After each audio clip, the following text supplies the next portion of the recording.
Hi అండి, నమస్తే. నేను మీ అను. అందరూ బాగున్నారా? ఇవాళ వీడియోలో పర్సెంటేజ్ని ఎలా లెక్కించాలో ఫోన్లో చూపిస్తున్నాను. ముందు క్యాలిక్యులేటర్ ఆన్ చేసుకుని చూడండి. మీకు క్యాలిక్యులేటర్ ఎక్కడుందో చూసుకోవాలి. క్యాలిక్యులేటర్లా ఆన్ చేసుకున్న తర్వాత మీకు ఇప్పుడు పర్సెంటేజ్ ఎలా క్యాలిక్యులేట్ చేయాలో చూద్దాం. ఇప్పుడు బట్టల విషయానికి వచ్చేవనుకోండి, ఏ షాప్ కన్నా వెళ్ళండి. బట్టలనే కాదు, ఏదన్నా ఒక షాప్లో 20%, 50% ఇలా డిస్కౌంట్ అంటారు కదా, డిస్కౌంట్ సేల్ అంటారు కదా. అవి ఎలా క్యాలిక్యులేట్ చేయాలి అది నేర్చుకుందాం.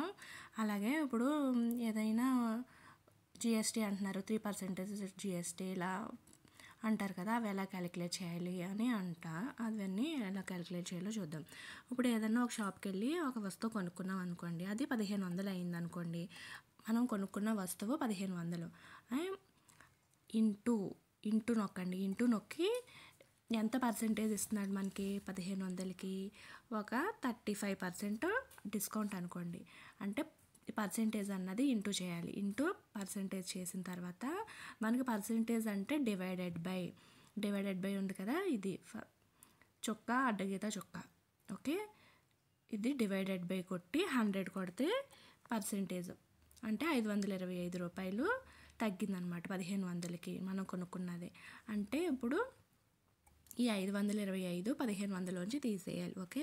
ఇప్పుడు ఈ 1500 మైనస్ 525 తీసేస్తే మనం 525 తీసేస్తే 975 అయింది, ఓకే. మనం కట్టవలసింది వాడికి 975 రూపాయలు, ఓకే. ఇదొకటి. అలాగే ఇప్పుడు ఏదైనా ఒక 3000 పెట్టి ఒక షాప్లో కొనుక్కున్నాం అనుకోండి, ఒక వస్తువు కొనుక్కున్న తర్వాత దానికి 3% జిఎస్టీ అన్నాడు అనుకో. జిఎస్టీ ఇక్కడ డివైడెడ్ బై కొట్టాం కదా, డివైడెడ్ బై కాకుండా డివైడెడ్ బై 100 కొట్టాం కదా, డివైడెడ్ బై 100 కాకుండా డైరెక్ట్గా పర్సెంటేజ్ ఇలా అడ్డుగీత పైన సున్నలా కింద సున్నలా చిన్న సున్నలా ఉంటాయి కదా, అది పర్సెంటేజ్ అర్థమవుతుంది కదా. పర్సెంటేజ్ నేను మళ్ళీ చెప్తున్నాను. 3000 పెట్టి కొన్నాం, 3000లో 3% ఇంటూ పర్సెంటేజ్ సింబల్ని క్యాలిక్యులేట్ చేయాలి. అప్పుడు ఇలా 90 రూపాయలు వచ్చింది కదా, ఈ 90 రూపాయలు అన్నది వాడికి ఎక్స్ట్రా మనం పే చేయాలి, అర్థమవుతుంది కదా. అలాగే ఇప్పుడు ఏదైనా బ్యాంక్కి వెళ్ళాం అనుకోండి, బ్యాంక్కి వెళ్ళిన తర్వాత ఒక 10,000 తీసుకున్నాం అనుకోండి. 10,000 తీసుకుంటే వాడు ఒక 7% ఏదన్నా వడ్డీ అన్నాడు అనుకోండి, ఇంటూ 7%.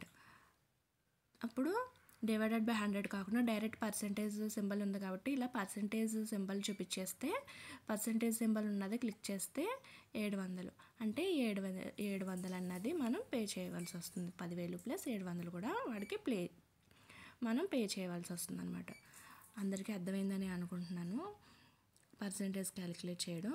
మళ్ళీ ఒకసారి చెప్తాను చూడండి. మనం ఇప్పుడు ఒక 2000 పెట్టి ఒక డ్రెస్ తీసుకున్నాం అనుకోండి, ఇంకో 2000 తీసుకున్నాం.